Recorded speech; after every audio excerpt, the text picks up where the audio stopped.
I'm at Goodwill. I know, the store that everyone loves to hate. I don't know if I'm going to find anything. It is a few days after Christmas. Are the shelves going to be bare? Are they going to be stocked? Will I find any vintage goodness? I have no idea. And that is what makes thrifting fun. You never know what you're going to find or what you're not going to find. And so join me. It is thrifting day at Goodwill. Let's see what awaits us inside. I'm the first one in here. It all starts with a little change. Goodwill runs a fundraising campaign where sales associates ask the customer if they want to round up the Oh, that's how cute they are. which help individuals in areas of employment, build skills, find jobs, and grow careers. They still had plenty of Christmas left. I did not see any signs stating if there was a sale on Christmas. I suppose that there is, or at least there should be if they want to move and get rid of it, but still a lot. So shop for Christmas for next year. Get your stockings, placemats, knickknacks, decorations, or a holiday figure of Mrs. Claus. I left her there. No, thank you. Still plenty of Christmas. I didn't find anything vintage, so I left without any Christmas, which might be a first. Their linen section was filled. Lots of crocheted items, pot holders, $1.99 for two of them. Their linens are definitely priced a little bit more reasonable than some of the other thrift stores I've been, where they're charging, $5 for a used towel. Here, not so much, 99 cents, around $1. So they weren't too bad, but definitely filled. This Goodwill has been filled. Their shelves have been stocked. Will I find anything? It's always a toss-up. Really interesting. They caught my eye. Priced between $6.99 and I believe $4.99. So there's your bicentennial. It's everywhere. That one was $4.99. I did research the belts to get an idea of whether or not they would have been a good purchase, and it turns out that they wouldn't have been for reselling. If you're gifting them to someone, $6.99 for a belt you find at Goodwill, a belt buckle, I think that would probably be a reasonable price versus buying online. This is where all the glassware goes to await new owners or await to be thrown out once more. This is why I do not buy glassware. I don't take glassware. I know nothing about it. And I think the majority of it that is available, especially at Goodwill, is just your normal everyday cups, mugs, etc. Their prices were $1.99 per piece. I guess if you want to have a fancy meal, you could go to Goodwill and purchase some fancy drinking glasses. Now this couch, oh my goodness, 80s all the way, brought back so many memories.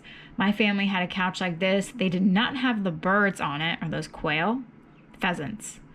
Mine just had flowers, but same colors, same color scheme, and only $19.99. Steal of a deal on that couch. So the toys, I always check out the toys. You never know. There could be some little guy in there that could be worth a decent amount of money. You just always have to look. Toys were stocked again. Toys are perfect stocking stuffers, little gifts. Kids, they outgrow toys at such a fast pace, so why not buy them used? Now look, do you see it? Oh yes. This guy, oh my goodness. He is vintage. $3.99. I checked out the tag, and the tag is actually from the BJ Toy Company in Penargil, Pennsylvania. So it is local to the area, and there's no way I was going to leave him behind. That's impossible. So I searched to see if there were any more. I believe that's, we have Miss Piggy. She is from, McDonald's? I actually have those monkeys at home. I don't think they were the correct set, so I left those there. But kept searching to see if I could find any others. But Miss Piggy, I left her there. She's not actually worth that much. Now this guy, oh my. At first I thought it was a pumpkin. He's $3.99, and he is also from the BJ Toy Company. So I was not going to leave him there either. Had to buy it. There was definitely a lot of stuff at Goodwill. There was just nothing that I could use or resell. So naturally, I buy these things. Oh my gosh. Not only have this guy, but we have his friend, Mr. Pumpkin, Mr. Jack-o'-lantern. All right, why do I do the things I do? Well, because all in the name of research. So yes, shelves were full. If you need glassware, head on out to Goodwill.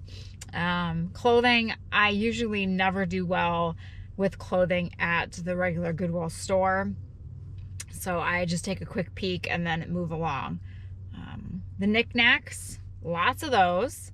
Belt buckles, they were rather interesting, but not anything that would bring in a decent amount of money to flip for reselling. You know, $6.99 for a belt buckle that is listed online for $15. Not too sure now. I'm thinking because those belt buckles were there were probably other belt buckles that had been donated with those and then swooped up. They may have been the better ones. I think that's the first time I've seen a belt buckle collection at the Goodwill.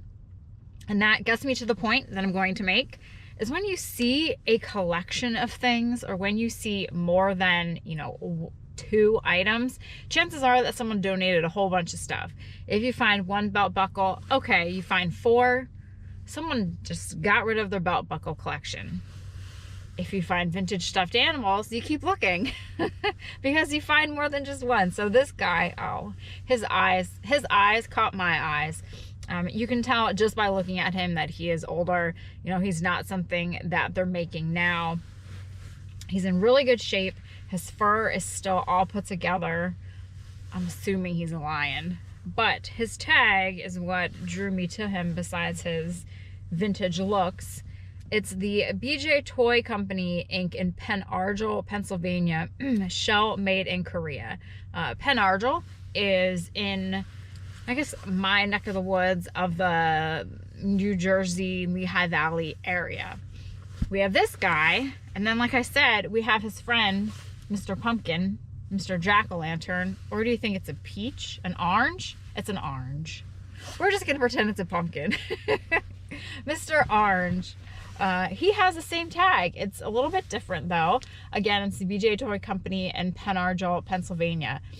And for some reason, that name or that toy company sounds familiar. Like they were in the newspaper recently.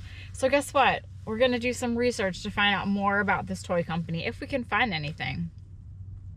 Let's see what is in this. All new materials, bleached cellulose fiber, shredded plastic sheets. Just what you want in your stuffed toy. Polystyrene foam beads. Not recommended for children under the age of 3. Okay, Mr. Orange will put you aside. This guy, cellulose fiber, shredded foam, and synthetic foam pellets. So all natural, all safe, 100% vintage. He's cute though. I mean, I couldn't leave him behind. So yes, I buy the things that make you wonder, why are you buying this? What's the resale value on this guy? I don't know. What's the research value on this guy? We're going to find out. So join me as we see if there's any history about this toy company, and if not, we'll figure something out. But these guys have a new home with me. Great news. The BJ Toy Company in Pen Argyl, Pennsylvania is still in business and making toys. According to the company's website, bjtoyco.com, BJ Toy Company can be found nestled in the Blue Mountains of Pennsylvania. Since the late 1930s, Pen Argyl has had a toy company based in the sleepy town. In 1976, Robert Antonoli and his family formed BJ Toy Company after the closing of the longtime toy manufacturer R&R Toy. Robert was well placed to give creation to this new company, having trained in each aspect of toy production at R&R since 1958. So from the 1930s to now, still making toys. Looking on eBay, one can find plenty of BJ Toy Company stuffed animals. The most well-known or sought after, naturally, is the big man himself, Santa Claus. Started in the 1930s and still making stuffed animals that bring joy and smiles to the faces of children and adults like myself.